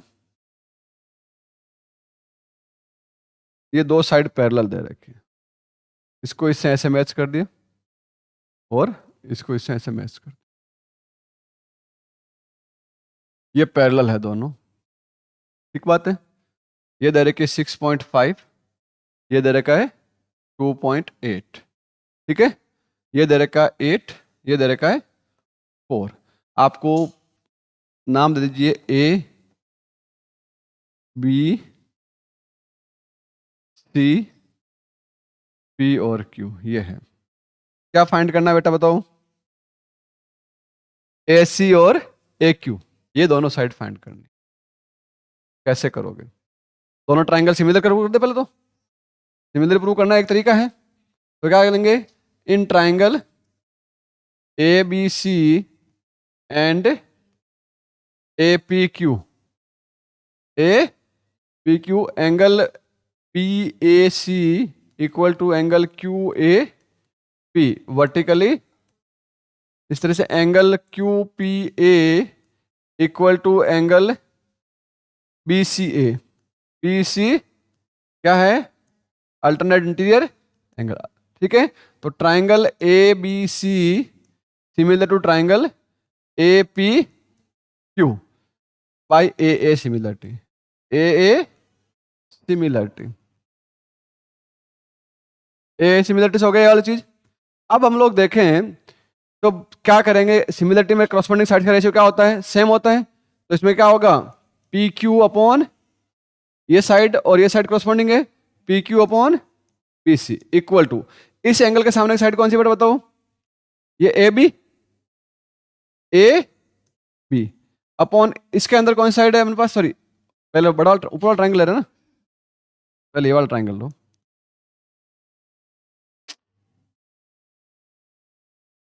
P Q upon B C, अब ये एंगल और ये एंगल इक्वल है ना दोनों, तो इसके करस्पॉन्डिंग साइड कौन सी है? इसके ए क्यू, तो ए क्यू अपॉन इसके करस्पॉन्डिंग साइड कौन सी है? A B. कौन सी है? सब वैल्यूज है आपके पास, बताओ क्या है? पी क्यू 4, बी सी 8, ए क्यू फाइंड करनी है, ए बी 6.5, तो कर लोगे। ए क्यू इक्वल टू कितना आएगा? 6.5 अपॉन 2, तो 3.25 सेंटीमीटर आ गया। इसी तरह आप देखो, इस एंगल के करस्पॉन्डिंग लेते हैं तो क्या होगा बताओ? एक तो एंगल ए लेते हैं, तो इसमें लिख दे P Q upon B C, same लिख दे। अब इसके करस्पॉन्डिंग कौन सी है? पी ए अपॉन इसके करस्पॉन्डिंग कौन सी है? ए सी। तो पी क्यू कितना है? वही 4 upon 8 equal to P A कितना बेटा? 2.8 और ए सी, तो ए सी कितना आ जाएगा? ये 1/2, तो ए सी इक्वल टू 2.8 टू 2 कितना आएगा? 5.6। कोई समस्या इस क्वेश्चन में? अब कोई समस्या नहीं? पक्का? अगला क्वेश्चन,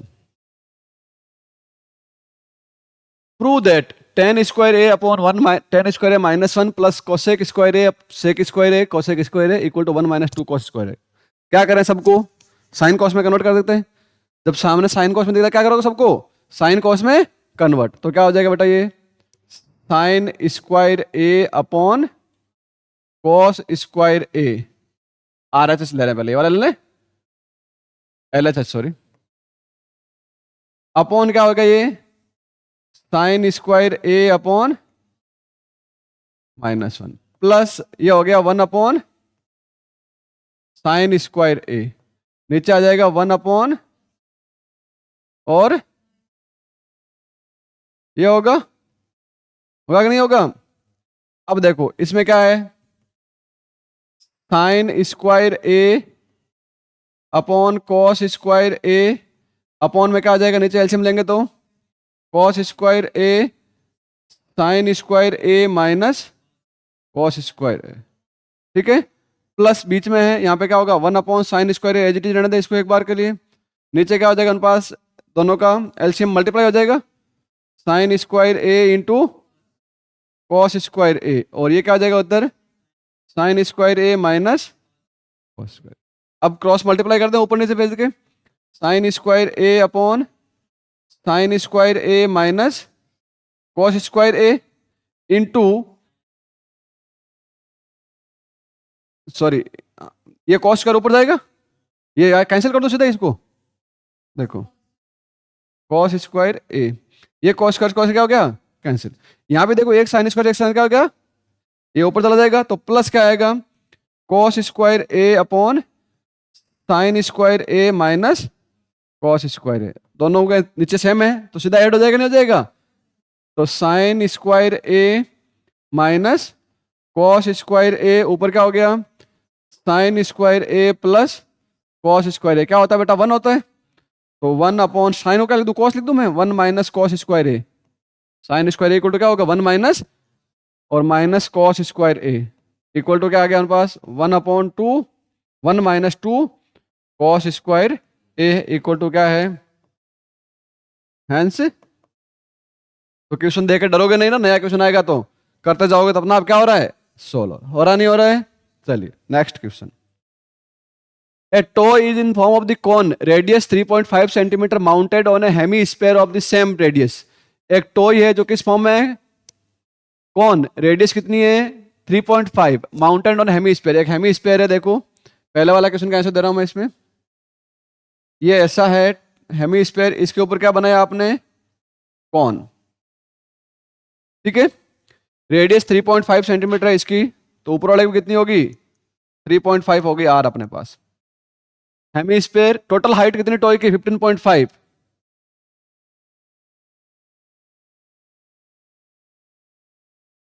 पूछ लो बेटा अंदर। ठीक है, यहां से इसकी हाइट निकालेंगे, ये कितनी हाइट होगी बताओ, टोटल हाइट कितनी बेटा यहां से यहां तक की 15.5। अब ये देखो ये हाइट कम होगी कि नहीं होगी इसमें से, ये 3.5 कम करनी पड़ेगी, ये वाली हाइट कितनी होगी बेटा बताओ 12, कितनी बच जाएगी 12।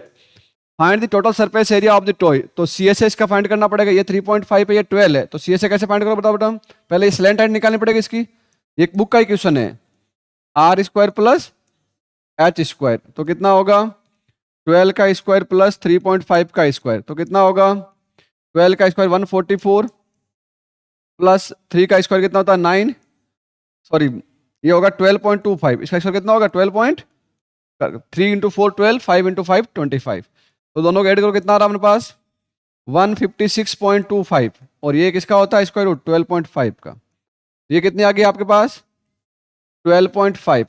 अब तो सी एस से निकाल दोगे, तो सी एस से क्या होगा total surface area equal to क्या होगा अपने पास T S A equal to C S A of कौन plus C S A of hemisphere, हो जाएगा कि नहीं हो जाएगा, तो pi r l plus 2 pi are square, solve कर लोगे आगे तो। फिर अगला क्वेश्चन है, एक well of diameter 4 metre dug 21 metre deep, the earth taken out is to be spread evenly around the in the shape of the circular ring of the width 3 meter from the embankment, find the height of the embankment। अब क्या है देखो, ये कुआं खोदा, ठीक है, इस कुएं से जो मिट्टी आई उसके अंदर साइड में क्या बना दिया आपने, इसका एम्बैंकमेंट बना दिया, ये इस टाइप का है,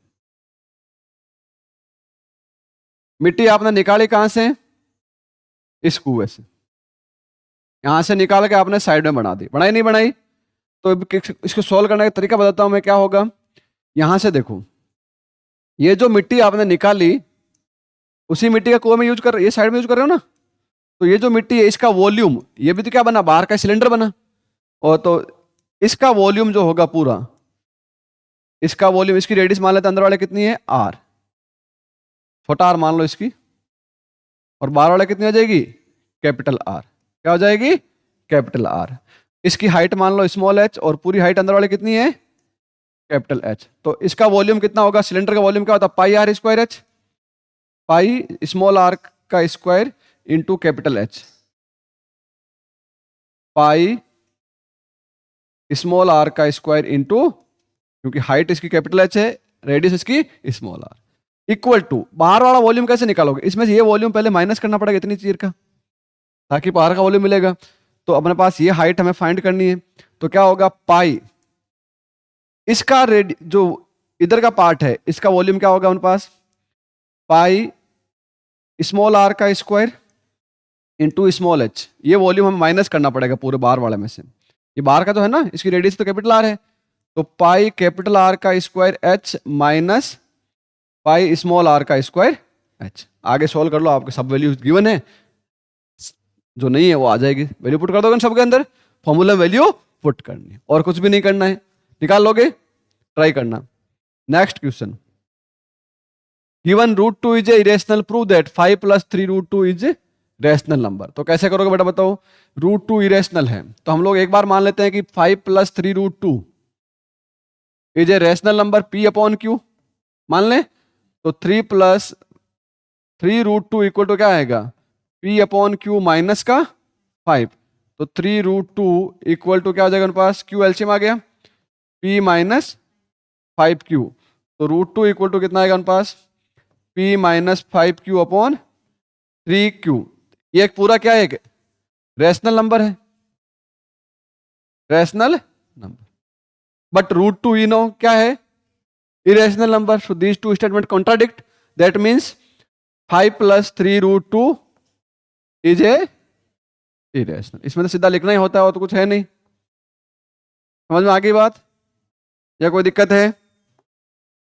नेक्स्ट क्वेश्चन क्या है आपका, सॉल्व दिस, तो ये क्या बनेगी पता है, 5 मार्क्स का क्वेश्चन आ गया अपन, क्वालिटी इक्वेशन, इजी आ रहा है ना, 3 वाले क्वेश्चन सारे इजी थे, 5 वाला भी देखना इजी होगा, अब इनमें 2 क्वेश्चन और में दे रखे होते हैं उल्टा, इसमें क्या करोगे सबसे पहले एलसीएम लेके सॉल्व करना पड़ेगा, तो इसको सॉल्व कर लें, क्या होगा बताओ, क्या होगा LCM x + 1 into X plus two, ऊपर क्या आ जाएगा इधर, X plus two X plus two equal to 4 upon X plus 4। तो ये क्या हो गया ऊपर, तो 3x plus 4 into X plus 4 equal to 4 X plus 1 X plus 2। Cross multiply कर दें इसको तो कितना आ जाएगा यहाँ पे, 3x square plus 4x plus 12x plus 16 equal to, ये क्या हो जाएगा मेरे पास, 4x square plus 2x plus x plus 2। पूरा मल्टीप्लाई करो, कितना आ गया यहाँ पे, 3x square plus 16x plus 16 equal to 4x square plus 8x plus, sorry 3 और 4 12x हो जाएगा, कितना हो जाएगा 12x प्लस 8। अब इसको सॉल्व करो, देखो इसको इधर भेजना सबको, तो 3x स्क्वायर माइनस होगा कितना आएगा x स्क्वायर, ये 12 है, 12 में 16 माइनस का माइनस का 4x, ये 16 जाएगा इधर तो माइनस का 8 इक्वल टू 0। कर सकते हो आगे सोल्व, कैसे करोगे, मिडिल टर्म स्प्लिटिंग कर लोगे इसकी, कैसे होगी बताओ।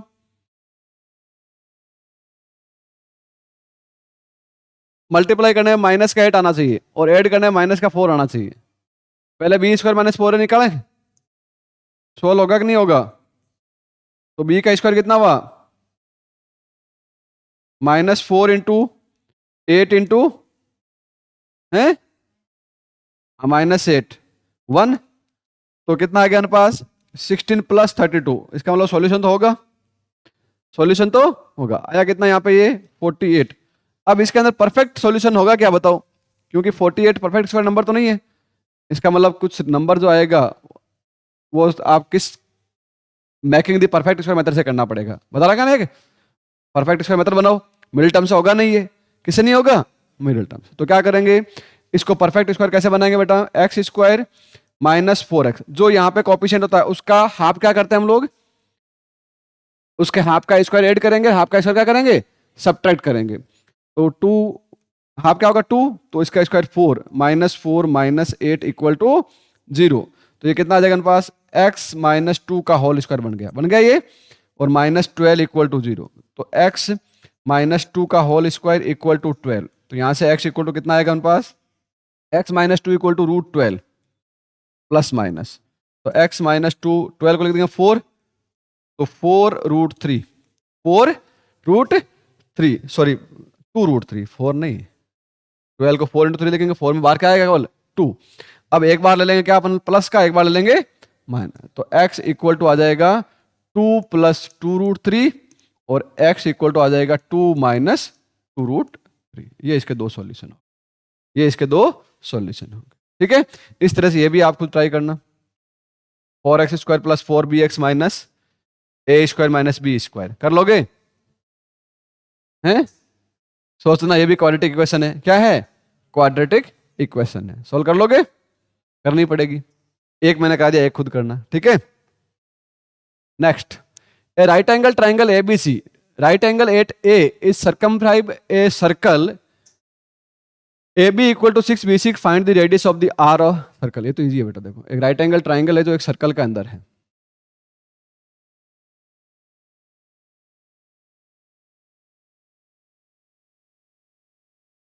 ठीक है। राइट एंगल ट्राइंगल बनेगा, इसका मतलब ये क्या बना आपको पता है, डायमीटर, ये क्या बना, डायमीटर। तो AB कितना है, ये ABC मान लो,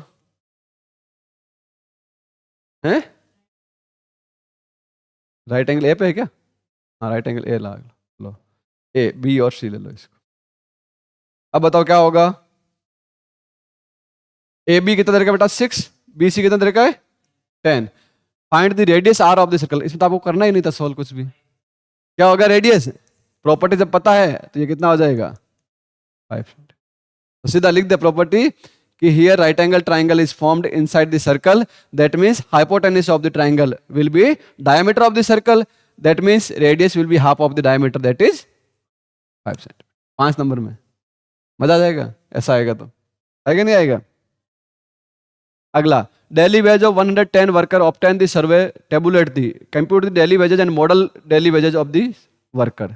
मीन और मोड निकालना है, निकाल लोगे, कोई दिक्कत नहीं है इसमें। तो ये कितना आएगा, इसमें क्या लिखोगे आप लोग, क्या लिखोगे? मॉडल क्लास, सॉरी 110 आएगा बीच में, यहाँ पे 130, यहाँ पे 150, 170, 190, यहाँ पे 210, यहाँ पे 230। समझ में आ गई बात? क्लास मार्क्स निकाला सबसे पहले, क्या निकाला? Class marks. अब ये इसमें मीन वाला कौन सा मेथड लगाओगे? एज्यूम्ड मीन लगा दो, और यह कौन सा लगा दो? Step deviation. एज्यूम्ड मीन कर दो। एज्यूम्ड मीन में क्या करेंगे हम लोग? कौन सा मानेंगे? बीच वाली वैल्यूज। बीच में यहाँ पे कितनी वैल्यू? 2 वैल्यू, दोनों में से एक मान लो, ये वाली मान लेते हैं। नहीं, यही है ना 170, तो ए इक्वल टू कितना आ गया हमारे पास? 170। यहाँ पे अपन कौन सा एक टेबल बनाएंगे?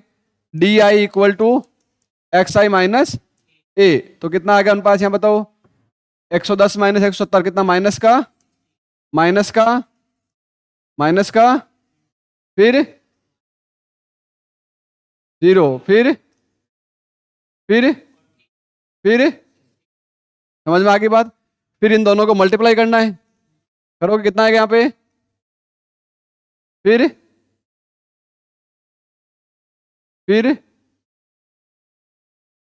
ये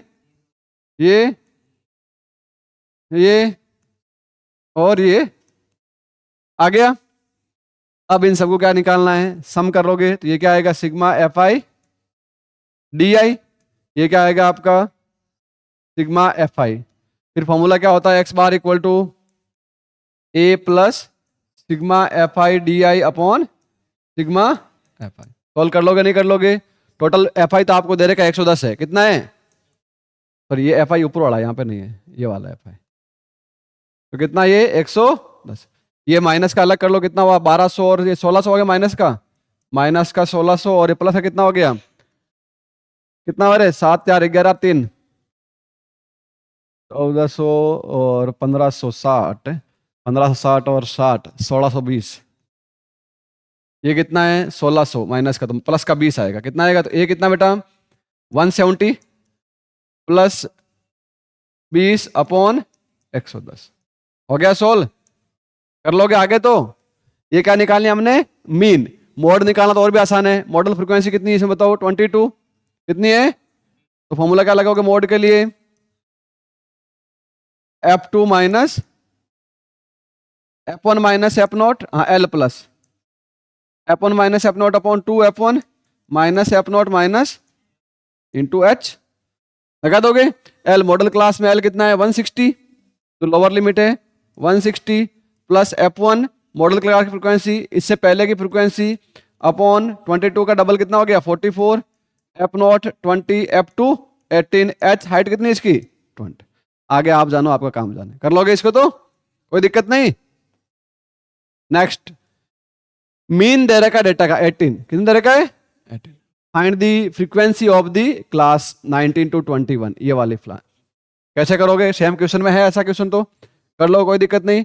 मीन कितना? 18 है, तो क्या करोगे इसमें? सबसे पहले model class, sorry class marks find करो, कितना आएगा? 12, फिर 14, फिर 16, फिर 18, फिर 20, 22, 24 आ जाएगा। फिर इसको मल्टीप्लाई कर दो, कितना आएगा इसको? 36, फिर है 84, ये 126, ये कितना आएगा? है आज ही कर लोगे?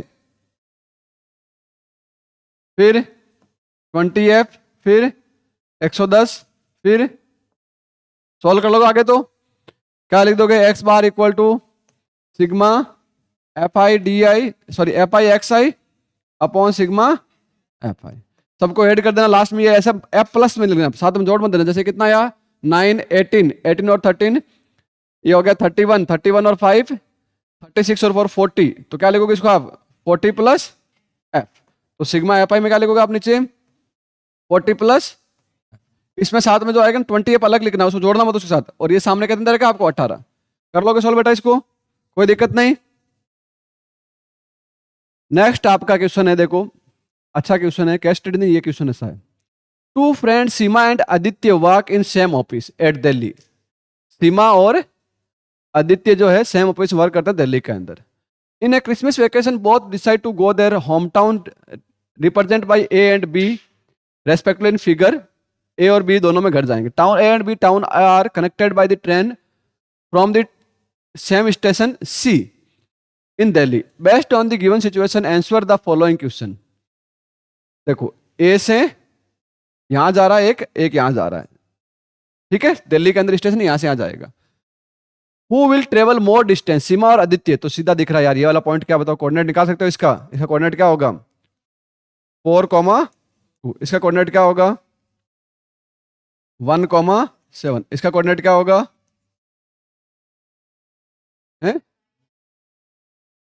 5, -4 है, -4,4, -4,4. अब पहले ये देखो कि Aditya work in same office in Delhi. अब पहला फ्रेंड कौन सा, सीमा. तो सीमा ए जाएगी, ये सीमा है, और ये कौन है आदित्य. अब ये क्वेश्चन दिखने में बड़ा दिख रहा है बड़ा आसान. कुछ नहीं करना, डिस्टेंस निकालना इसमें बीच में. तो डिस्टेंस फॉर्मूला लगा दो, कितना होगा डी डी सीमा के लिए कितना होगा डी एस, वो होगा x2 - x1. तो -4 और 1 का 5 का स्क्वायर कर दो, प्लस 3 और 4 का डिफरेंस कितना, 7 और 4 का डिफरेंस 3 आएगा, तो 3 का स्क्वायर. तो ये कितना आएगा 25 + 9 34. डी आदित्य कितना आएगा बताओ, ये 4 + 4 8 64, और 4 - 2 - 4 2 का स्क्वायर 4, तो √60. ज्यादा कौन सा कर रहा है बताओ, आदित्य ज्यादा कर रहा है. कर लिया आंसर, कौन सा ज्यादा, Aditya. Seema and Aditya plan to meet at location D situated at the mid point of the joining point A and B. इनका मिड पॉइंट निकालना है, तो निकाल लोगे मिड पॉइंट, तो यहां मिल जाएंगे. तो क्या होगा 4 + 1 5/2 2.5 आएगा एक तो, और 2 + 7 9 अप का 4.5. यहां मिलेंगे ये कोऑर्डिनेट ऑफ द पॉइंट. कितना आसान क्वेश्चन है 5 नंबर में. केवल क्वेश्चन बड़ा दिख रहा है, क्वेश्चन बड़ा दिख के आधे ज्यादा क्या हो जाते हैं. क्वेश्चन आसान था कि नहीं था. हाँ, अब आते हैं केस स्टडी पे. किसमें आते हैं, केस स्टडी पे. ये केस स्टडी क्वेश्चन है आपका, बताओ क्या होगा. Cubic coating frozen specimen are stored in a cubic metal box that is x inches on each side. The box is surrounded by 2-inch thick layer of foam situation. Find the polynomial function vx that gives the total volume of the cubic inches for the box. अब कुछ नहीं है बेटा, एक cube था जिसकी side मान लो x है. कितनी है x. इसके साइड में आपने 2 सेंटीमीटर की कोटिंग कर दी. क्या कर दी, कोटिंग कर दी. तो लेंथ भी कितनी बन गई x + 2, ब्रेड्थ भी कितनी बन गई x + 2, हाइट भी कितनी बन गई x + 2. तो वॉल्यूम कैसे निकालोगे, Vx इक्वल टू, फॉर्मूला कैसे बनेगा, Vx equal to x, L भी है तो L क्यूब होता ना, तो x + 2 का होल क्यूब. क्या हो गया x + 2 का होल क्यूब. फिर find the total volume if x is 10 inches. x कितना है 10 इंच है, तो 10 + 2 इंच हो गया ना यहाँ पे, 10 + 2, तो 12 का होल क्यूब आ जाएगा. ठीक है. फिर क्या पता, use the remainder theorem to find total volume where x is 10 inches. Remainder theorem का क्या यूज करना है, इसमें करना पड़ेगा, कोई जरूरत नहीं रिमाइंडर थ्योरम की. तो पड़ेगी जरूरत, कहाँ पड़ेगी. Frozen specimen are stored in a cubic metal box that x inches on each side. The box is surrounded by the 2 inches thick layer. इसमें ऐसा कुछ तो है नहीं, रिमाइंडर थ्योरम का कहाँ यूज आ रहा है. Find the remainder theorem, use the remainder theorem find the total volume when x is 10 inches. हमने तो पहले उसके भी नहीं कर लिया. रिमाइंडर थ्योरम की क्या जरूरत पड़ेगी, नहीं पड़ेगी. सेम है, रिमाइंडर थ्योरम क्या यूज है इसमें, कहीं यूज है, कहीं यूज नहीं है. नेक्स्ट बताओ क्या होगा. यह है विल्ट चैम्बरियन विल्टन नॉर्मन्स. विल्ट क्या है, आज American basketball player, played in the NBA during 1960. का छोड़ो कुछ नहीं, 7 फुट 1 इंच का था ये.